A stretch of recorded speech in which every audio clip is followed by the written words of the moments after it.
So Jared, we've obviously traveled through the justification for this technology. Tell me about the product. So we haven't talked much about the Bitdefender product. It's called MDR, and what are, as you guys are talking to clients, what are some of the key differentiators? I would imagine support for the kinds of things we talked about, but tell us about the product a little bit. Sure, so when we looked at the MDR space, right, it's still growing and it's still changing over time, and so we noticed some things that we felt that the traditional market wasn't really addressing for a lot of the customers that we talk to, right? And so, we have Danny who has a massive amount of experience in intelligence, and so we can build the threat intelligence components, which drives, threat hunting and all that. So we think we've built the best threat hunting operation there is, right?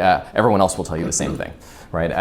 But we're right. But we're right. Good for you. So we cared about that. The other things that we saw was an increasing kind of change in most customer environments around the makeup of what they consider their network, right? So it is becoming less and less capable for us to say, oh, hey, well, we'll just put agents on all your stuff and then we can see everything. Because there's far more things in a customer's environment, if they even have a perimeter that exists anymore. Big hybrid arrangement. Sure, right, and you've got unmanaged devices, you've got phones, you've got IoT stuff, you've got all these other things that are floating around in the network now. And so we felt like it was very important to really marry the traditional MDR view of being very endpoint specific with a view of being kind of network or adding network visibility to that capability. So we let customers just do pure endpoint if they want to go that direction, but we really think that it's better to really pair a network visibility component along with an endpoint component, and that allows us to just have much better visibility of what's going on in the environment, and track things like if your security camera is DDoSing someone, like we can see those types of things, which we couldn't put an agent on that. And then finally, we felt like the last thing that we really saw that was very valuable for customers,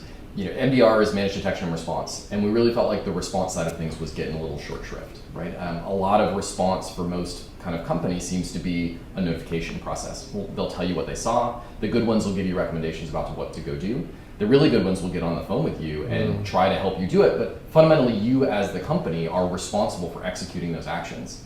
And in a modern security operation, the primary goal is to reduce the time that the adversary is in the environment, right? So we really want to make sure that if we can deal with them, detect them and evict them from the environment in the minutes to hours time frame, we have a much better chance of preventing business impact, as Danny was talking about, right? So a breach happened, right? The adversary got in, they got access to something that they shouldn't.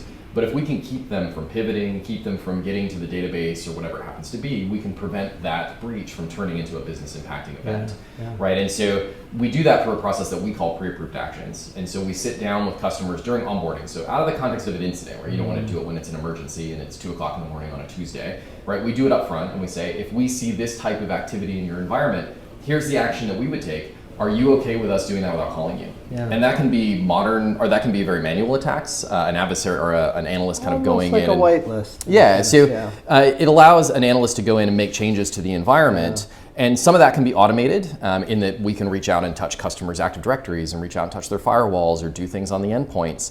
And so these can be really minimal things like rotate a password or kill a process or quarantine a file, all the way up to things like isolate that host, turn it off.